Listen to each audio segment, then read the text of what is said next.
नमस्कार, जनता टीवी देख रहे हैं आप। मैं हूं आपके साथ अमन त्रिपाठी। बुलेटिन का आगाज करेंगे इस वक्त की बड़ी और अहम जानकारी के साथ। ये बड़ी और अहम अपडेट, इस वक्त की ये बड़ी जानकारी सामने। निर्जला एकादशी स्नान पर्व को लेकर अलर्ट जारी किया गया है।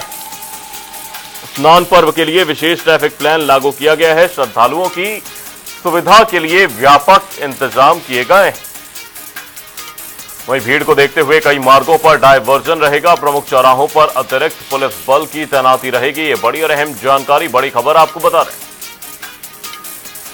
निर्जला एकादशी स्नान पर्व को लेकर अलर्ट जारी किया गया है। ये बड़ी और अहम खबर, बड़ी जानकारी। स्नान पर्व के लिए विशेष ट्रैफिक प्लान लागू किया गया है। श्रद्धालुओं की सुरक्षा के लिए व्यापक इंतजाम किए गए हैं। आपको बता दें, भीड़ को देखते हुए कई मार्गों पर डायवर्जन रहेगा। प्रमुख चौराहों पर अतिरिक्त पुलिस बल की तैनाती रहेगी। निर्जला एकादशी स्नान पर्व को लेकर यह बड़ी और अहम अपडेट, बड़ी जानकारी आपको बता रहे हैं। स्नान पर्व के लिए विशेष तैयारियां की गई हैं। श्रद्धालुओं की सुविधा के लिए व्यापक इंतजाम किए गए हैं। भीड़ को देखते हुए कई मार्गों पर डायवर्जन रहेगा। प्रमुख चौराहों पर अतिरिक्त पुलिस बल की तैनाती होगी।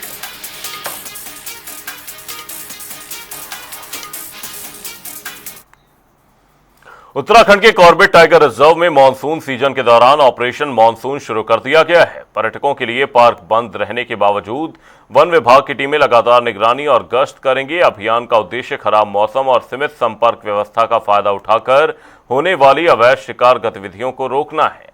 निदेशक डॉक्टर साकेत बडोला ने बताया कि कर्मचारी प्रतिदिन 120 से 150 किलोमीटर तक पैदल गश्त करेंगे। इसके लिए ड्रोन, हाथी और ऑल टेरेन व्हीकल्स का भी इस्तेमाल किया जाएगा। रिपोर्ट देखिए। मानसून के दौरान उत्तराखंड का कॉर्बेट टाइगर रिजर्व पर्यटकों के लिए बंद रहता है, लेकिन नेशनल पार्क के कर्मचारियों को इस दौरान आराम नहीं मिलता। टाइगर रिजर्व के अधिकारियों ने एक सालाना अभियान शुरू किया है। इसका नाम ऑपरेशन मानसून है, जिसमें रिजर्व और उससे सटे कालागढ़ डिवीजन में कड़ी निगरानी रखी जाती है। इस अभियान का मकसद ये पक्का करना है कि शिकारी खराब सड़कों और सीमित कनेक्टिविटी का फायदा उठाकर शिकार या दूसरी गैरकानूनी गतिविधियां न कर सकें। देखिए, जैसे ही मानसून शुरुआत होता है, जो कि हम मानते हैं कि 15 जून से मानसून सीज़न शुरुआत हो जाता है, हमारे एक ऑपरेशन मानसून चलाया जाता है। इसका मुख्य उद्देश्य ये है कि बारिश के समय जो सारे हमारे रास्ते हैं वो टूट जाते हैं, जो हमारी चौकियाँ उनका कनेक्ट टूट जाता है, तो पेट्रोलिंग एक बहुत महत्वपूर्ण बन जाता है इसमें, ताकि कोई भी शिकार की या कोई ऐसी घटना जो है वो ना हो पाए। इसके अंतर्गत हमारे जो समस्त कर्मचारी हैं वो बेसिकली पैदल पेट्रोलिंग इस पूरे क्षेत्र में करते हैं। अगर मैं सिर्फ नेशनल पार्क की बात करूं तो यहाँ कम से कम रोज़ 120 से 150 किलोमीटर तक की गश्त जो होती है हमारे कर्मचारियों द्वारा की जाती है। वैसे ही जो कालागढ़ डिवीज़न है उसकी जो 6 रेंज है उनमें भी लगातार गश्त की जाती है। इन गश्त के दौरान हमारे जो ATVs हैं, ऑल टेरेन व्हीकल्स हैं, हमारे जो हाथी हैं, हमारे ड्रोन्स हैं, इन सब का भी इस्तेमाल उसमें किया जाता है। मानसून के दौरान नेशनल पार्क के जंगल फिर से हरे भरे हो जाते हैं। वन्य जीवों में प्रजनन की गतिविधियां भी बढ़ जाती हैं। रिजर्व की समृद्ध जैव विविधता की सुरक्षा के लिए पूरे मौसम में कड़ी निगरानी, नियमित पेट्रोलिंग और स्पेशल रिस्पांस टीमें अलर्ट पर रहेंगी। लखनऊ में हुई आग की घटना पर मुख्यमंत्री पुष्कर सिंह धामी ने दुख व्यक्त करते हुए मृतकों को श्रद्धांजलि देते हुए उनके परिवारों को इस असहनीय दुख सहन करने के लिए ईश्वर से प्रार्थना की और इस तरह की घटनाएं उत्तराखंड में न हो, इसके लिए उच्च अधिकारियों के साथ बैठक लेकर सभी मल्टी स्टोरी बिल्डिंग का सेफ्टी ऑडिट करने के निर्देश दिए गए हैं।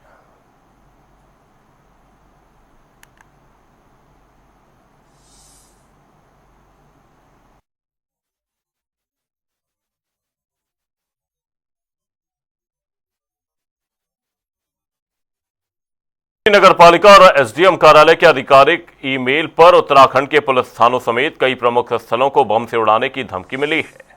आपको बता दें, ईमेल में मुख्यमंत्री पुष्कर सिंह धामी, केंद्रीय गृह मंत्री अमित शाह, चार धाम यात्रा मार्ग, रेलवे स्टेशन, पुलिस थाने और अन्य सरकारी प्रतिष्ठानों का उल्लेख किया गया है।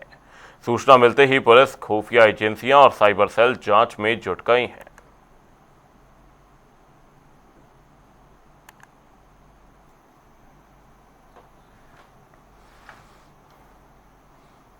उत्तराखंड के कैबिनेट मंत्री सतपाल महाराज ने कर्णप्रयाग और नगरासू क्षेत्र की हालिया घटनाओं को दुर्भाग्यपूर्ण बताते हुए कहा कि सरकार ने तत्काल संज्ञान लेकर अधिकारियों के खिलाफ आवश्यक कार्रवाई के निर्देश दिए गए। उन्होंने कहा कि श्रद्धालुओं की सुरक्षा सरकार की सर्वोच्च प्राथमिकता है। सतपाल महाराज ने चारधाम यात्रा और अन्य धार्मिक स्थलों पर आने वाले श्रद्धालुओं से अफवाहों से बचने की अपील की और यात्रा जारी रखने की अपील की है। इस देवभूमि के अंदर जो इस समय हम लोगों ने मानव उत्थान सेवा समिति ने जो है लोगों का इंश्योरेंस भी कराया है, 10 करोड़ के करीब 4 धामों का इंश्योरेंस है, तो इसका भी ये लोग जो है लाभ लेंगे। और मैं समझता हूं कि मैं सबसे अपील करता हूं कि वे शांति बनाए रखें और हमारी यात्रा को चलने दें, जिसमें भी यात्रा में कोई बाधा ना पैदा हो। सद्भावना से यात्रा होती है और हमारे ऋषियों ने कहा था सर्वे भवन्तु सुखिनः सर्वे सन्तु निरामयाः, सब सुखी हों और सद्भावना के साथ यात्रा को संपन्न करें, यही हमारी विनम्र अपील है। और सबको पता है कि ये देवभूमि है, देवभूमि में कोई भी हिंसात्मक काम नहीं होना चाहिए, इसलिए शांति की अपील में करते हुए यही कहूंगा कि भाई यात्रा को आगे सुचारू रूप से चलने दें, उसमें व्यवधान ना पैदा करें। ये देवभूमि है, यहाँ अगर हम कोई पाप करेंगे तो निश्चित रूप में उसका हमें प्रायश्चित करना होगा। हरिद्वार नगर निगम को बम से उड़ाने की धमकी भरा ईमेल मिलने के बाद पुलिस और प्रशासन अलर्ट मोड पर है। एसएसपी नवनीत सिंह भुल्लर के अनुसार बम डिस्पोजल स्क्वाड बीडीएस द्वारा जांच कराई गई और संवेदनशील स्थानों पर सघन चेकिंग अभियान चलाया जा रहा है। हर की पैड़ी, ऋषिकुल मैदान के रजिस्ट्रेशन काउंटरों, प्रमुख मंदिरों और अन्य महत्वपूर्ण स्थलों की सुरक्षा बढ़ा दी गई है। मामले की जांच के लिए साइबर सेल को लगाया गया है, जो ईमेल भेजने वाले के डिजिटल फुटप्रिंट और आईपी एड्रेस की जांच कर रही है।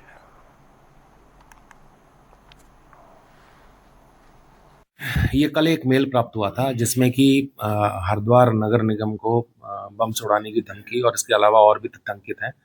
तो इसमें बीडीएस टीम को तत्काल वहाँ भेज के चेकिंग करवाई गई और अभी भी करवाई जा रही है। इसके अलावा जो सेंसिटिव लोकेशंस हैं, हर की पैड़ी और ऋषिकुल मैदान, जहाँ पे रजिस्ट्रेशन काउंटर्स हैं और इम्पोर्टेंट टेम्पल्स हैं हमारे मंदिर जो हरिद्वार के, वहाँ पे चेकिंग कराई जा रही है। इसके अतिरिक्त जो साइबर सेल है उसको एक्टिवेट किया गया है कि ये मेल कहाँ से आया, किस आईपी से आया, उस आईपी को कौन इस्तेमाल करता है, और प्रयास रहेगा कि जल्द हम इसको वर्कआउट करके पता कर लें किसने भेजा था। कर्णप्रयाग में निहंगों और स्थानीय लोगों के बीच हुए विवाद की जांच अब हरिद्वार पुलिस करेगी। निष्पक्ष जांच सुनिश्चित करने के लिए पुलिस मुख्यालय ने मामला चमोली से हरिद्वार स्थानांतरित कर दिया है। दोनों पक्षों की ओर से दर्ज क्रॉस एफआईआर की जांच एसएसपी हरिद्वार नवनीत सिंह भुल्लर की निगरानी में होगी। एसएसपी ने बताया कि 4 सदस्यीय एसआईटी का गठन किया गया है, जिसकी कमान सीओ सिटी शीशपाल सिंह नेगी को सौंपी गई है। देखिए, उसमें एक एसआईटी का गठन हुआ है जिसमें कि एसआईटी हेड करी जा रही है शिशुपाल सिंह नेगी द्वारा, जो हमारे क्षेत्राधिकारी नगर हैं, और नितेश शर्मा उनके अंडर में एक सब इंस्पेक्टर है और 2 लोग और, टोटल 4 लोग की एसआईटी है जो दोनों इन्वेस्टिगेशन देखेगी और मेरिट पे उसको जो है उसका टाइमली इन्वेस्टिगेशन को गुण-दोष के आधार पे हम जल्दी उसका निस्तारण कर देंगे।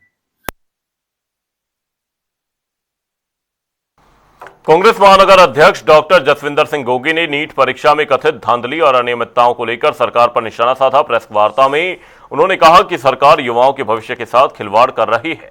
उन्होंने आरोप लगाया कि परीक्षा दोबारा होने के बावजूद अनियमितताएं सामने आना सरकार की निष्क्रियता को दर्शाता है। गोगी ने कहा कि लाखों छात्र मेहनत और परिवारों के आर्थिक त्याग के बाद परीक्षा की तैयारी करते हैं, लेकिन पेपर लीक जैसी घटनाएं उनका मनोबल तोड़ देती हैं।